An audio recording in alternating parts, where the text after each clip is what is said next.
Hi viewers, welcome to Devika's kitchen. நாம் இன்றைக்கி doughnuts எப்படி செய்கிறேன்னு பார்க்கலாம். இது குழந்தைகளுக்கெல்லாம் ரொம்ப ரொம்ப பிடிக்கும். இது ஒரு பர்த்டே பார்ட்டி ஃபங்க்ஷன்ஸ் எதுக்கும் நீங்கள் இது வீட்டிலேயே செஞ்சு கொடுக்கலாம். அதுக்கு நான் ஒரு 300 ml பால் இளஞ்சூடாக கொதிக்க வச்சு எடுத்துக்கிறேன். அதோட 3 டீஸ்பூன் ஈஸ்ட்டு சேர்த்துக்கிறேன். இதை நல்லா கலக்கி விட்டுடலாம். அதில் 10 டேபிள் ஸ்பூன் சுகர் சேர்த்துக்கிறேன். சேர்த்துட்டு நல்லா இதை மிக்ஸ் பண்ணி விட்டு ஆக்டிவேட் ஆகிறதுக்கு ஒரு பக்கமாக வச்சிடலாம். ஒரு 5 நிமிஷம் வச்சா போதும். சுகர் நான் 10 டேபிள் ஸ்பூன் சேர்த்துருக்கேன். உங்களுக்கு அதிகமாக தேவைன்னா நீங்கள் கொஞ்சம் சேர்த்துக்கோங்க. இதை ஒரு பெரிய பாத்திரத்துக்கு மாற்றி நான் ஆக்டிவேட் ஆகிறதுக்கு வைக்கிறேன். இப்போ 3 முட்டையை நம்ம சேர்த்து நல்லா பீட் பண்ணி வச்சுக்கலாம். ஈஸ்ட் எடுக்கும்போது எப்பயுமே புதுசாக எடுங்க, அது இல்லாட்டி அந்த ஆக்டிவேட் ஆகாது. இப்போ பாருங்கள், இது நல்லா ஆக்டிவேட் ஆகியிருக்கு. இந்த மாதிரி ஆக்டிவேட் ஆகணும். இந்த மாதிரி ஆக்டிவேட் ஆகினா தான் அது நல்லா பண்ணெல்லாம் நல்லா வரும். இதுக்கு 60 கிராம் பட்டர் நான் சேர்த்துக்கிறேன். 1 கிலோவுக்கு 60 கிராம் பட்டர் நான் இங்கே சேர்த்துக்கிறேன். அதையும் நல்லா மிக்ஸ் பண்ணிவிட்டு முட்டையோடு சேர்த்துக்கலாம். முட்டையோடு சேர்த்துட்டு நல்லா மிக்ஸ் பண்ணி விட்டுருங்க. ஈஸ்ட்டை ஒரு தடவை நீங்கள் யூஸ் பண்ண பிறகு அதை நல்லா கட்டி காற்று போகாமல் அடைச்சி ஃப்ரிட்ஜுக்குள்ளே வச்சிட்டிங்கன்னா அது நீங்கள் திரும்ப ரீயூஸ் பண்ணிக்கலாம். வெளியில் வச்சிங்கன்னா அது பழுதாக போயிடும். இந்த மாதிரி ஆக்டிவ் ஆகி வராது. எப்போயுமே ப்ரெட்டு பன்னுக்கு ஈஸ்ட் நல்லா ஆக்டிவ் ஆகணும். இப்போ நான் மைதா மாவு 1 கிலோவில் பாதி மாவை முதல்ல சேர்த்துக்கிறேன். அதோட 1.5 டீஸ்பூன் 1.5 டீஸ்பூன் உப்பு சேர்த்துக்கிறேன். சேர்த்துட்டு இந்த மாவை நல்லா பிசைஞ்சிக்கலாம்.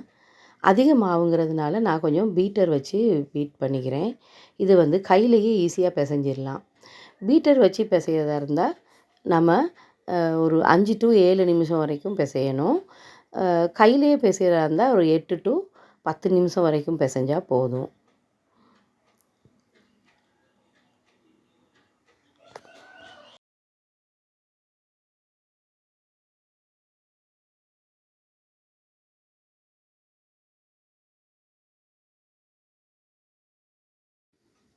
இப்போ மீத மாவையும் அதோடு சேர்த்துக்கிறேன். சேர்த்துட்டு நல்லா பிசைஞ்சிக்கலாம்.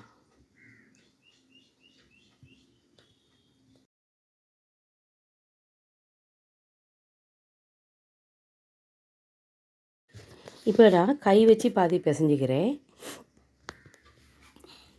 மாவு மிக்ஸ் பண்ணும்போது தண்ணி போதுமானு பாருங்கள். நான் 300 ml பாலும் 3 முட்டையும் சேர்த்துருக்கேன். அதில் உள்ள தண்ணி தான் இதில் சேர்ந்துருக்கு.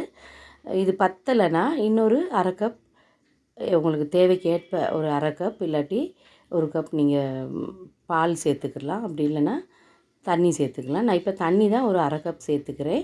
ஒரேடியாக அப்படியே சேர்த்துடக்கூடாது, கொஞ்சம் கொஞ்சமாக சேர்த்துக்கிறணும். ஒவ்வொரு மாவுக்கு ஏற்ற மாதிரி அதில் தண்ணியோட அளவு மாறும். அதனால தான் நம்ம பார்த்து கொஞ்சம் கொஞ்சமாக சேர்த்துக்கிறணும்.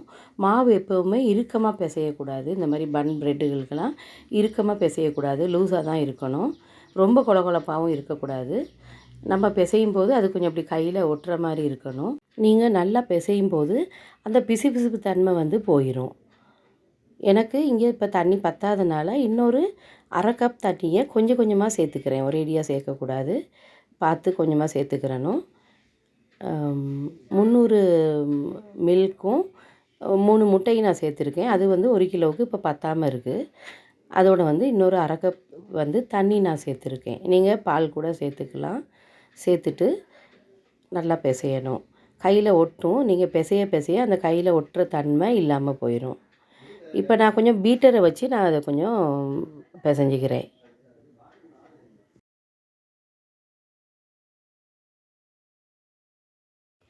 இப்போ பாருங்கள், இந்த மாவு நல்லா சாஃப்டாக பிசைஞ்சு வந்திருக்கு. ஏன்னா தான் நம்ம பீட்டரில் வச்சு பிசைஞ்சாலும் இந்த போர்டில் வச்சு இந்த மாதிரி கொஞ்சம் நீட் பண்ணிக்கிறது தான் முக்கியம். இந்த ப்ரெட்டுக்கும் சரி பன்னுக்கும் சரி இந்த மாதிரி நம்ம போர்டில் வச்சு இந்த மாதிரி கொஞ்சம் இழுத்து நீட் பண்ணிக்கலாம்.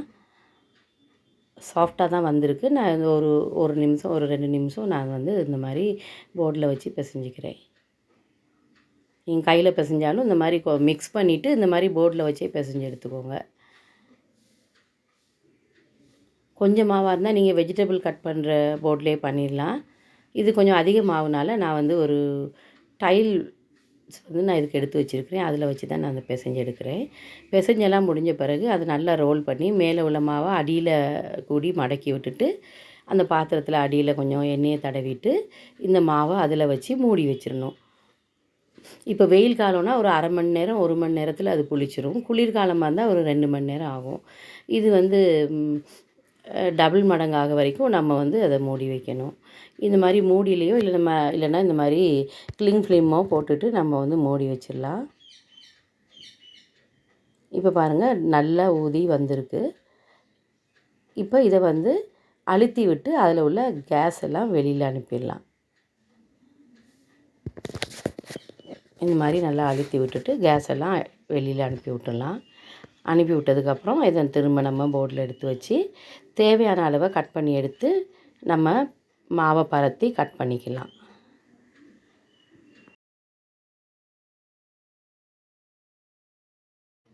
இப்போ அந்த மாவை 4ஆக பிரித்து அதில் ஒரு பாகத்தை நான் எடுத்துருக்கிறேன். இது கொஞ்சம் ஒற்றை தன்மையாக இருந்தால் லேசாக மாவை தூவிக்கலாம். மாவை தூவிட்டு நம்ம சப்பாத்தி கட்டையில் அதை உருட்டி விட்டுடலாம். இந்த ரொட்டி நம்ம சப்பாத்திக்கு தட்டுற மாதிரி தட்டணும். ஆனால் அந்த திக்னஸ் வந்து ஒரு 1/2 இன்ச் அளவு நீங்கள் வச்சுக்கோங்க. அந்த மாவு ஓரங்களில் திக்னஸ் வந்து ஒரு 1/2 இன்ச்சு அளவுக்கு நீங்கள் வச்சுக்கிறங்க. ரொம்ப மெல்லிசாக சப்பாத்தி மாதிரி தட்டிடாதீங்க.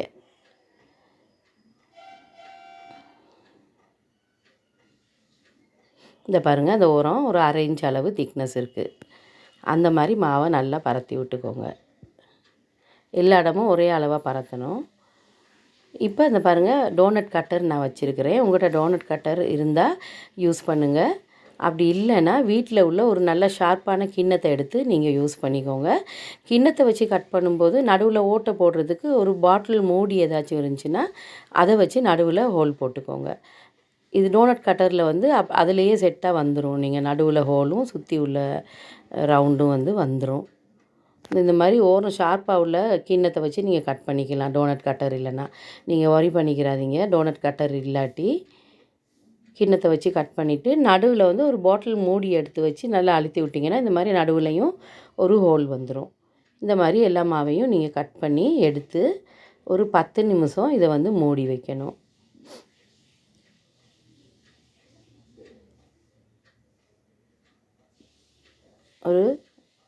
இந்த ரேப்பர் ஷீட்டால் நான் வந்து மேலே மூடி விடுறேன். மூடிட்டு ஒரு 10 நிமிஷம் வச்சிடலாம். அதுக்கடையில் எண்ணெயை காய வச்சு அது கொதித்ததும் அந்த டோனட்ஸை வந்து அதில் போட்டு நல்லா பொரித்து எடுத்துக்கிறணும். பாருங்கள், நல்லா போட்டதுமே மேலே எந்திரிச்சு வருது. நல்லா பாருங்கள், நல்லா பொங்கி வருது. டோனட்ஸ் எப்பயும் செய்யும்போது நீங்கள் ஒரே நாளில் அன்றைக்கே யூஸ் பண்ணி முடிச்சிருங்க. மறுநாள் வச்சிங்கன்னா இந்த சாஃப்ட்னஸ் வந்து மறுநாள் இருக்காது. அன்றைக்கியே சாப்பிட்டிங்கன்னா நல்லாயிருக்கும். மறுநாள் வந்து கொஞ்சம் ஹார்ட் ஆகிரும். அதனால் அளவாக செஞ்சு அந்த அன்றைக்கே நீங்கள் யூஸ் பண்ணி முடிச்சிருங்க. இந்த மாதிரி நல்லா ப்ரௌன் ஆகிற வரைக்கும் பொரித்து எடுங்க. இப்போ ப்ரௌனாக வந்துருச்சு, கரெக்டாக வந்திருக்கு. அந்த பதத்தில் நீங்கள் எடுத்துக்கலாம். இப்போ வந்து ஒரு சாக்லேட் கிளேஸ் நான் செய்ய போகிறேன். அதுக்கு ஐசிங் சுகர் வந்து 1 கப் நான் சேர்த்துக்கிறேன். அதோடு வந்து கொக்கோ பவுடர் ஒரு 4 டீஸ்பூன் அளவு நான் சேர்த்துக்கிற போகிறேன்.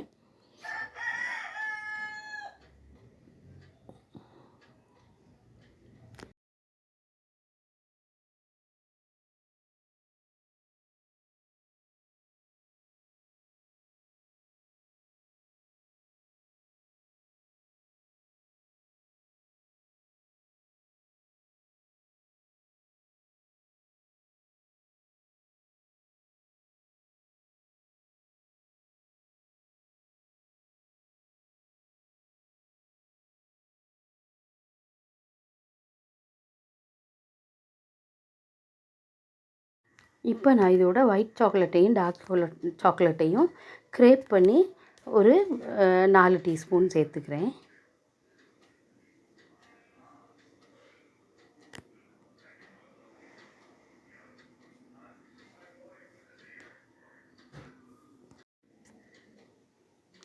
இப்போ இதோட மில்க்கு கொஞ்சம் ஒரு 4 டீஸ்பூன் சேர்த்துக்கிறேன். சேர்த்து இதை கரைச்சிக்கலாம். இது பத்தாட்டி நம்ம இன்னும் கொஞ்சம் சேர்த்துக்கிடுவோம். இன்னும் கொஞ்சம் திக்காக இருக்குது, அதனால் இன்னும் கொஞ்சம் சேர்த்துக்கிறேன்.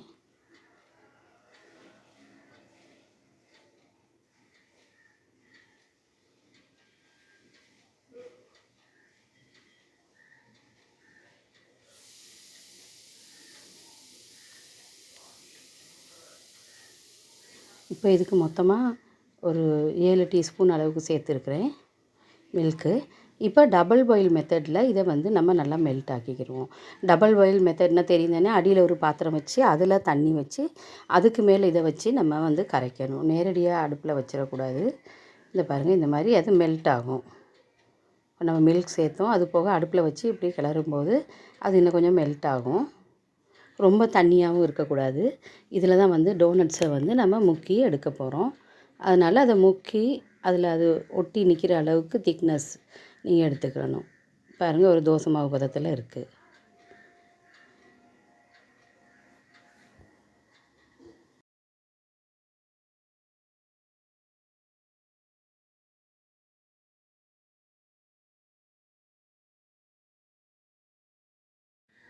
இப்போ நம்ம பொரித்து வச்சுருக்கிற இந்த டோனட்ஸை வந்து இந்த சாக்லேட் லேஸில் முக்கி எடுத்துடலாம். அது போக கொஞ்சம் ஸ்ப்ரிங்கிள்ஸும் வச்சுருக்கிறேன். அது சின்ன குழந்தைகளுக்கு ரொம்ப பிடிக்கும். அதனால் நான் பாதி சாக்லேட் லேஸும் ஸ்ப்ரிங்கிளும் கலந்த மாதிரி செய்ய போகிறேன்.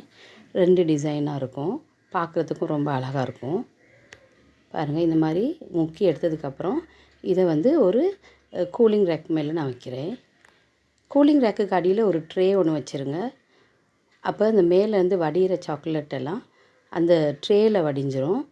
அந்த வடிஞ்ச சாக்லேட்லாம் நம்ம எடுத்துகிட்டு ஒரு சாக்லேட் மில்க் ஷேக் ஏதாச்சும் செய்யலாம். அதனால் அந்த வடிகிற சாக்லேட்டை வேஸ்ட் பண்ணாதீங்க. நான் வந்து கொஞ்சம் அவசரமாக பண்ணுறதுனால நான் கீழே வந்து எதுவும் வைக்கலை. எனக்கு வந்து கீழே வந்து அந்த ஸ்டோன் தான் இருக்குது. அதனால் அதிலேருந்து நான் எடுத்துக்கலாம். அதனால் நான் வைக்கலை. நீங்கள் ஒரு ட்ரே ஒன்று வச்சு பண்ணாலும் பெட்டராக இருக்கும். பாருங்கள் எவ்வளோ அழகாக இருக்குதுன்னு பார்க்குறதுக்கு.